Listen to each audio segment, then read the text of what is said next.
Hi all, welcome back. Today we're going to talk about the adaptive immune response. Last time out we talked about innate immune response. Remember, innate means that it's purely genetically controlled. You can think of this as kind of just a general defense against whatever's foreign. And so you got all kinds of different phagocytes that um, come in and just destroy foreign material typically. And so whether that's bacteria or viral or even parasitic material, things like neutrophils, basophils, other things will dendritic cells will destroy that material. The second part of the immune system is the adaptive part of the immune system. So normally when your innate immune system destroys something, there's a little bit of that material left over. And we can call that material that's left over is antigen.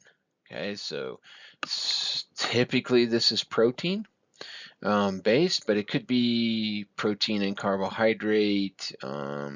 It's possible it could be lipid based, but normally it has some kind of protein base to it.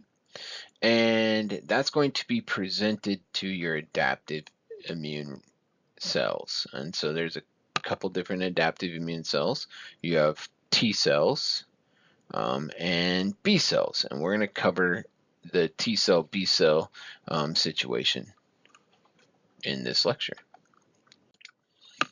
Okay, first off, though, we're going to kind of just look at how this probably was discovered, or at least a little bit of history of how the innate immune response was discovered. So, diphtheria, which is caused by Corynebacterium diphtheria, it used to be in the 16, 17, and early 1800s a killer of lots of children. And so often what would happen is this diphtheria bacteria will get in the throat. It'll cause a lot of immune response to come to that region. It'll cut off the air passageway of the individual. It'll cause inflammation in the lungs. They get a cough that's much like kind of whooping cough. And then it also can cause different damage to different things like organ damage and whatnot. So it was, it was really serious. Now I think probably I don't want to say worldwide, but probably worldwide when it's documented, it's probably killing about 2,000 people in the world. So it's not very serious. Well, mainly because we have ways to treat it now. Frederick Loeffler was the first person, at least on record, to discover the shape of Corynebacterium diphtheria, but also through his work, he was able to find out that this bacteria produces a toxin. Okay, and so he suggested that it produced some kind of poison that could spread through the blood. Other individuals like Emmanuel Roux and Alexandria Yersin, they were able to extract that poison, that toxin that the bacteria produced. And then back before ICUC and other research-related programs were around, they just injected it into guinea pigs to see if they would die. And so, and most of the time it did. Most of the time it killed the guinea pig. This toxin did. So, what they did find though, and others found that eventually there would be a few guinea pigs that survived. This is much like kind of like how the smallpox vaccine came about. Eventually, the individuals kind of survived. If you take the individuals that survived from that initial diphtheria interaction. So you take guinea pigs that were injected and they survive, and then you inject them again, okay? They didn't get ill, right? And so, um, you know, Emmanuel von Berhen, this individual here, he said, well, something's going on in the body that's allowing them to build up immunity, to build up a response to that original toxin. And so he suggested that, again, then an antitoxin was being produced. And so this antitoxin then was able to be removed. So then he would take blood from guinea pigs that survived, okay, and spin it down, take the serum, and then inject it into a guinea pig with toxin. And the new guinea pig remained well. And so he started labeling that he had discovered the antitoxin to the diphtherin toxin. In 1891, this antitoxin was given to a child, and the child recovered from diphtheria. Okay? And so Emmanuel von Berhen won the Nobel Prize in 1901 for this work. Okay? And then others won the Nobel Prize later on in 72 for actually describing how antibodies work and how they react to antigens, so the actual structure of antibodies and antigens. And that's really kind of at least the documented case of how the adaptive immune response was discovered. All right, so just adaptive immune response kind of in general. It's effective against invaders, but it's slow. Okay, so your innate immune response is very quick, but your innate immune response is kind of all or nothing. So rush in, destroy it, and there you go. And then if you got stuck or you got diphtheria again and you're related in you're relying purely on your innate immune response. They have no memory of you ever having diphtheria before, so they'd attack it again, destroy it again. Okay? And so adaptive immune response, though, is the memory part. Okay? And so this deals with lymphocytes. Okay? And lymphocytes come in two forms, T and B. Okay, and they have to be triggered by an antigen. Okay, and so that antigen, that material from a foreign body or sometimes from self-made material, triggers a response. It triggers different ways at which the adaptive immune response can happen, and we'll get into this. Okay. The issue is it can take a while to build up this response, but once the response is built up, then you have memory, and then you can attack the things for years to come. And so you could be, once you have memory, you can, if you're exposed to the same material again, the same antigen again, you'll have a response for it. Okay? And really, this is based on molecular specificity. Okay, so you have antibodies that react directly to an antigen. Okay, and so our B and T cells have many, many antibodies, millions of antibodies that react to millions of different antigens. Okay? The other thing that we can talk about, though, and we'll talk about both memory part. This is a good part, right? You've been exposed to something, your body builds up a memory to it. So if you're exposed again, you can react to that and destroy it relatively quickly. The other problem, though, is sometimes you have a tolerance that will build up. And so now because you have memory, you have to be able to distinguish between, well, is this self-made material or is this foreign-made material?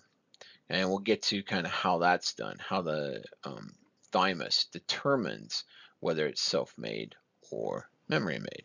Okay? So here's just a picture of a lymphocyte, okay, and red blood cells. Lymphocytes are going to be nucleated, so if we're talking about humans, red blood cells don't carry a nucleus. White blood cells do, so it's really easy to kind of distinguish whether you're dealing with white blood cells or red blood cells. But remember, there's quite a few different types of white blood cells, so you know, sometimes it's a little less easy to distinguish whether it's a lymphocyte or a heterophil or neutrophil or basophil or whatnot, until you get used to it, and then it's pretty easy. But so ultimately, the goal is for your immune system to look like this. Okay, so you have some kind of stimulus, which is going to be a foreign body entering the system, or maybe self-made material that has gone rogue or mutated, and you'll get an immune response. It will be destroyed, be taken care of, and then the immune system can drop back down. Okay, so you're not wasting energy sitting way up here. You drop back down, and then boom, again. But what can happen is you can have chronic immune suppression. So you could have that immune response, you destroy it, and the next time you have a immune response, it's less of an effect, and so you may destroy it, but some of the cells survive, or some of the bacteria or virus survives, and then even less response the next time, and then till you get to a point where there is no response to foreign material or to that stimuli. Okay? And you can have the opposite of that, where you have chronic stimulation. So you have extreme response, a crash, extreme response, a crash. Okay, and so two ways at which you can have what we call autoimmune disorders. You can have suppression or chronic stimulation. And so both kind of result from different things, and we can talk about those as we progress. All right, so if we look at just a general overview, you have what we call cell-mediated immunity. Okay, so that means that you have cells that are reacting to viruses, bacteria, potentially parasites, and so they're interacting with them. Their interaction has to do with whether or not the antigens have been presented. Okay, so you have T lymphocytes, and they get the term T because they mature in the thymus. Okay, so they're made in bone marrow, at least when we're talking about mammals and humans. Okay, they're made in the bone marrow, but they mature in the thymus, and we'll talk about that maturation process and why that's kind of important. Okay, but you have two different types of T cells. Okay, you have cells that are called helper T cells, and then you have cells that are called killer T cells, or cells that are going to destroy, and cells that are going to present. Okay, they differentiate by what we call a CD marker, and we'll get into this in a little bit. Okay, so cytotoxic or killer T cells. Okay, they're going to induce apoptosis. Okay, so if it's self-made cells, it's going to cause that cell to go through controlled cell death. Okay, if that's not the route it goes, then we're talking about helper T cells. They're going to present material for an adaptive immune response for later on. Okay, and they are directly associated most often with B cells. Okay, so this is how it would work. So you have an antigen presenting cell. Often this is one of your innate immune cells. Okay, so like a dendritic cell or like a basophil or something like that, that is engulfed material, destroyed it. There's antigen, typically protein. That antigen is presented. It's presented to a naive T cell, a T cell that has not had a antigen presented to it yet, and it has two pathways. It can be an active helper T cell where now all those antigens, which we call cytokines, okay, are now being duplicated, replicated, sent out. So a bunch of naive T cells can now be stimulated, right, to start working. Okay, or you can activate cytotoxic T cells, which now they recognize this antigen and they go seek out things in the environment that have that antigen and they destroy it by dumping digestive enzymes into that cell, into that material. We'll come back and look at this in a greater detail. Okay, so humoral immunity is really coming from, um, in many instances, it's coming from lymphocytes, B cells. Okay, so these cells get the term B because they're generated in the bone marrow and never go really. They mature, sorry, in the bone marrow, and they're not maturing in the thymus. Okay, so their maturation occurs in the bone marrow, not in the thymus, and so we call them B cells. And we'll cover a bunch of B cells, but often what is being associated with B cells is the production of plasma. Okay? And plasmids or plasma is what's going to destroy the material that's associated with it or produce antibodies which have different ways at which they can interact with foreign material. And we'll talk about how these antibodies react.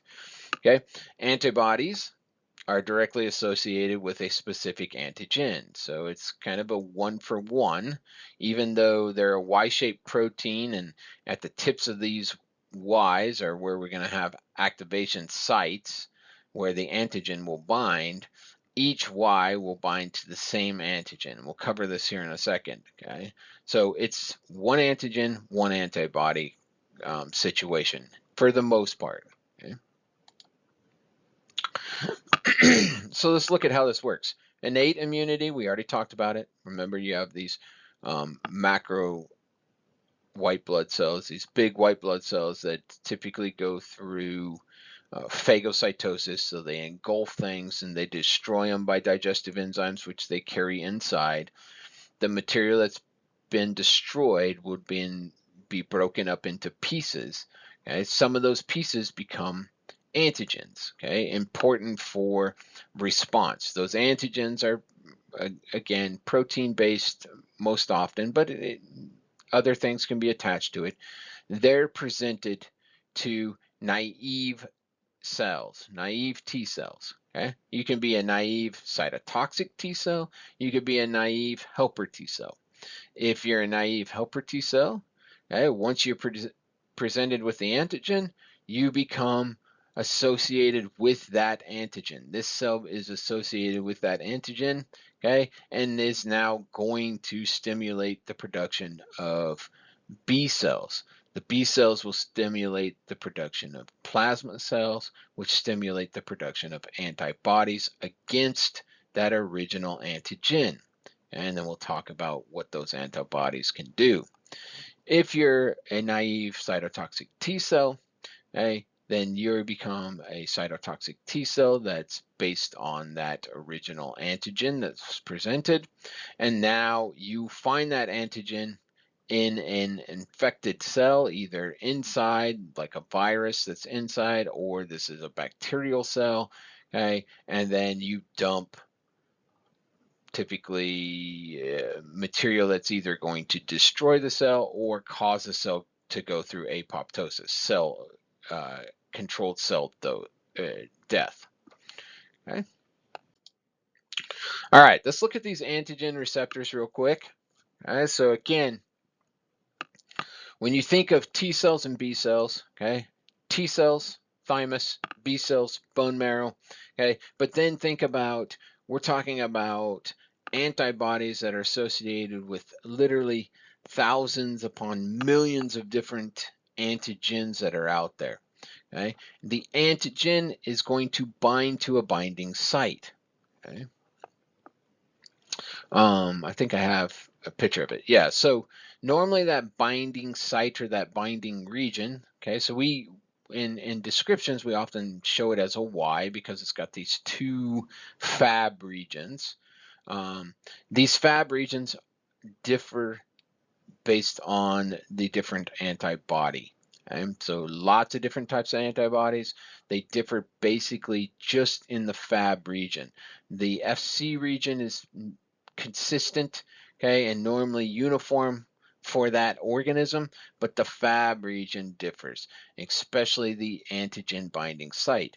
So all the different possible antigens out there, we're talking millions of different things that could be reacted with, okay, they're going to fit in here. It's going to be a, exact fit, and that means that that's that antigen antibody interaction, and it's kind of a one for one. They're the same on each side. You don't have to have the stimulus on each side in order for a reaction to occur. You could just stimulate one, okay. Sometimes you're stimulating both arms, but these arms are identical to each other. Okay, so we normally say, well, at least when we're talking about human immune systems, we have nearly infinite number of binding sites. Okay, and so talk about reacting or having a interaction between an antigen and antibody, like infinite different kind of reactions that are going on. Okay. All right, so T cells, B cells. Okay, T cells are going to have what we call T cell receptors.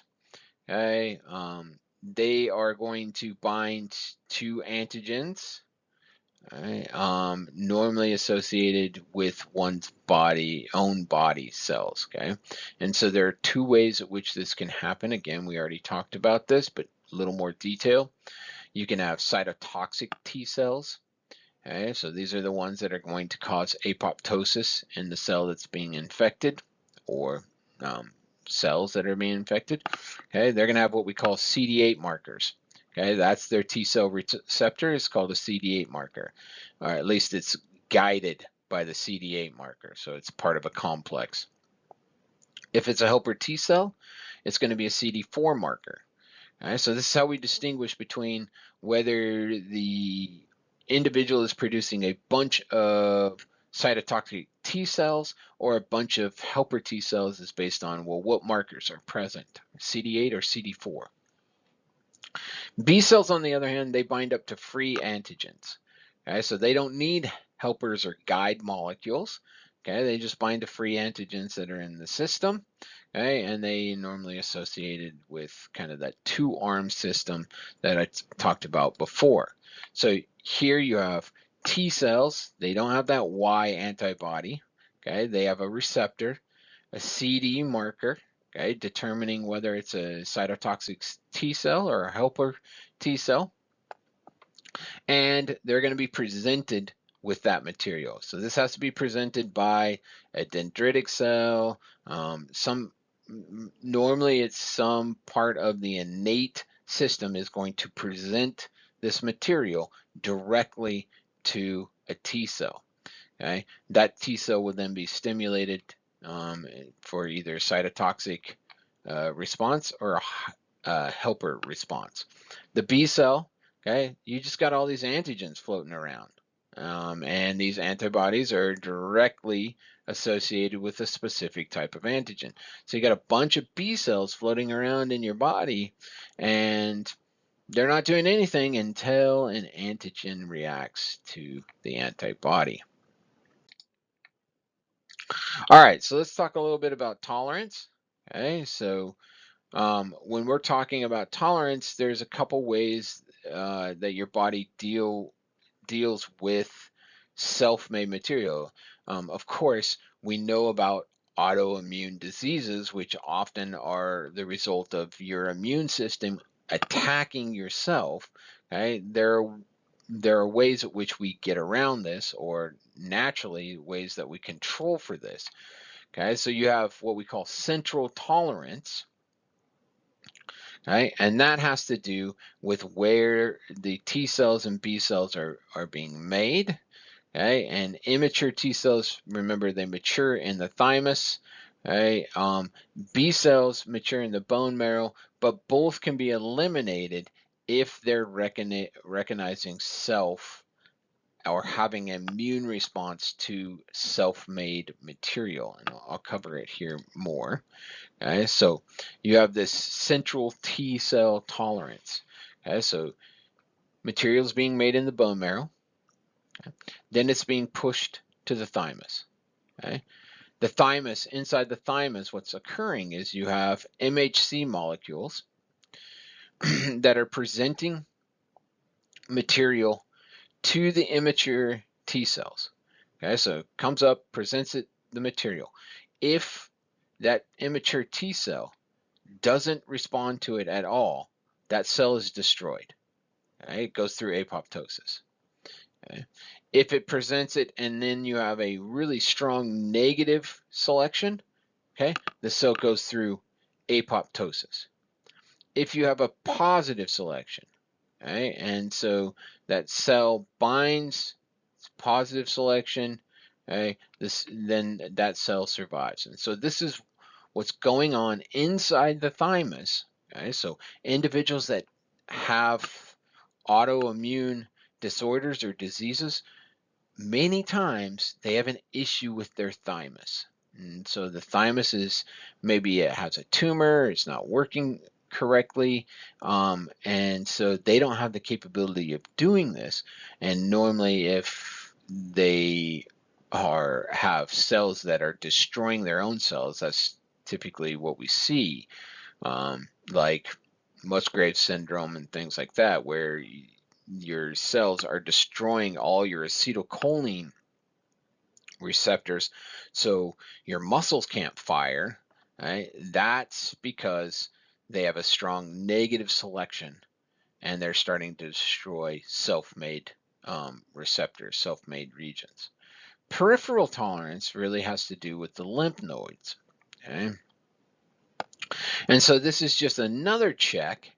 Okay, so after they make it out of the thymus, okay, and start moving through the blood, the lymph nodes will check it and see again if they can recognize self or non-self. And if they recognize self and they react to self, then they can be eliminated there also. Okay, so two kind of checks to make sure that your body is not destroying self-made material. Again, it could be that if you have an autoimmune disorder, your lymph nodes aren't working right either, and so it's getting through this peripheral tolerance check. But normally it's associated with central tolerance. Okay, peripheral tolerance. Okay, this is just another way at which this kind of works. And so you have naive lymphocytes. Okay, so they've never encountered an antigen. Okay, they can't react to anything until they receive a signal. Once they receive a signal, they become an activated lymphocyte. Okay, and I'll show you a diagram of it here in a second. Okay, once they become an activated lymphocyte, they have a couple of different ways at which they can differentiate. They can be an effector lymphocyte or a memory lymphocyte. Okay? So here you can see it. Primary response. Okay, you have this naive lymphocyte sitting there. It has antibodies, no antigens attached to the antibody yet. That's what we call a naive lymphocyte. Once it binds, an antigen binds to the antibody, okay, then it becomes an activated lymphocyte, and it starts cloning itself, starts making copies of itself. Okay? When it makes copies of itself, it becomes an activated B cell. Okay? It either can make a bunch of plasma cells where the only thing that plasma cell's job is really to do is create all these antibodies. Okay, so it's picking up these antibodies. These antibodies are directly related to the antigen that's bound to them. That's where the clone comes in, and then you have all these antibodies that are now floating around in the blood. Okay. The other way at which this can occur is it can create a memory B cell. So now these cells aren't making plasma cells, but these cells are cloning themselves. Right? So there you have a bunch of these memory cells just in solution. So now you have a bunch more of these activated B cells floating around in solution, finding antigens to bind to, and then start this process over again. Okay, and that's really where that memory B cell portion comes in, is the cloning of these activated B cells for these to be in solution and just hanging out until they interact with one of those antigens.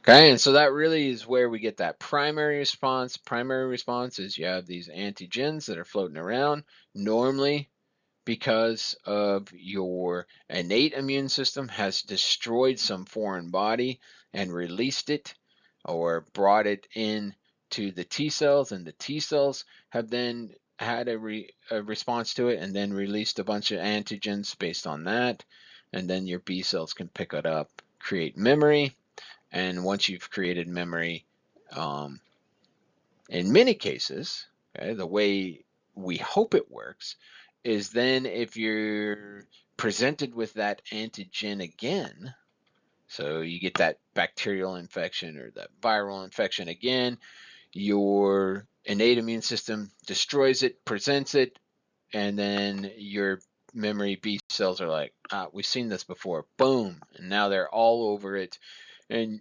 you take care of that infection before it becomes an infection, before it become able to spread and things like that. Okay. All right. Again, the adaptive immune response, okay, it doesn't begin until you activate a lymphocyte. Okay, and to activate a lymphocyte, it has to be presented with an antigen. Okay. One of the ways it's presented with antigen is dendritic cells. This is really their job. Their job is to present antigens. So they collect the antigens that are floating around, okay, and they're presenting them to naive T cells. Okay, these naive T cells then either become cytotoxic or helper T cells. If they become helper T cells, they can stimulate the B cell response. Okay? And so here's the way that works. So dendritic cells now picked up a bunch of antigens and goes around and starts interacting with these naive T cells. You either have CD8 naive T cells or CD4 naive T cells, okay, or both. And so they interact with it. That CD8 becomes cytotoxic T cells, starts destroying the material using different types of enzymes and things like peripherins where it's poking holes in the membrane, things like that. Okay? The CD4s are going to create, that B cell antibody reaction along with that B cell memory reaction. So next time that antigen is found in the system, the memory T cells don't have to go through all these different processes. It can react to it directly because it has the antibodies around the outside membrane to react to that antigen and only that antigen. Um, yeah, so just in general, I mean, there is.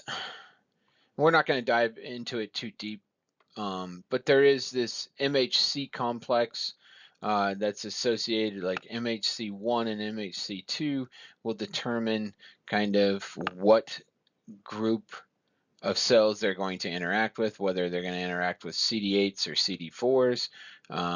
Again, we're not going to dive into it too much in this lecture. So maybe future lectures we'll talk more about how that works.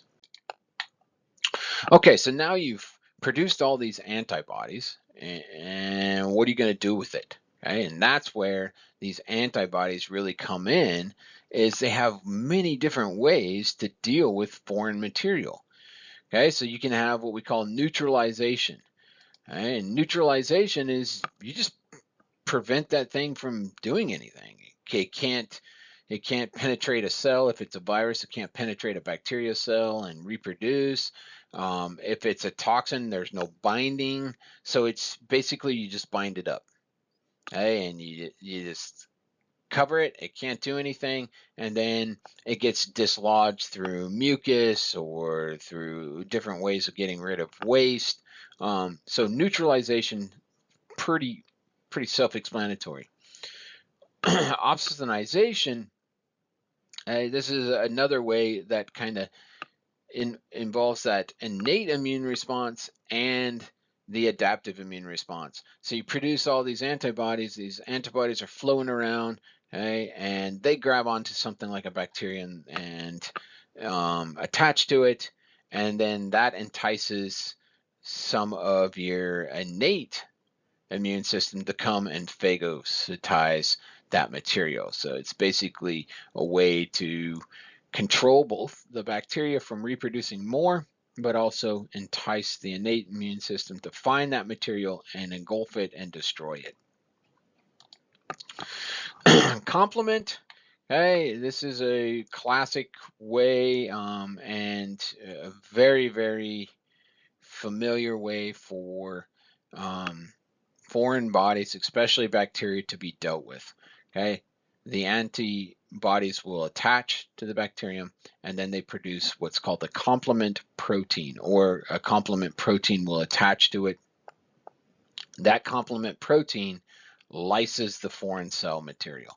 Okay, so it's basically a digestive enzyme that either entices another material to come in and digest it, or the complement system does it itself and it destroys the membrane. Okay. Immobilization.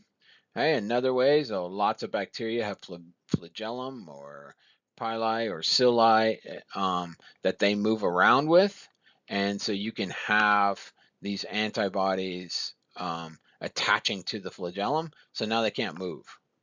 And so you immobilize them, and then maybe that immobilization allows for your phagocytes to come in and destroy them, because now they're just sitting ducks. Okay. Cross-link, okay, you can bind a bunch of them together.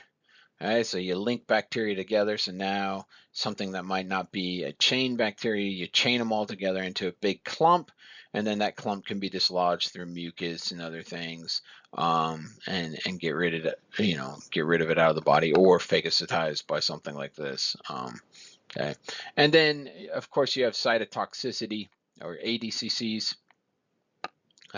Where you may have a bunch of antibodies, and then you get that entices what we call a neutral killer to come in, and then that neutral killer will kill that material because it's excited by these antibodies that are attached to it.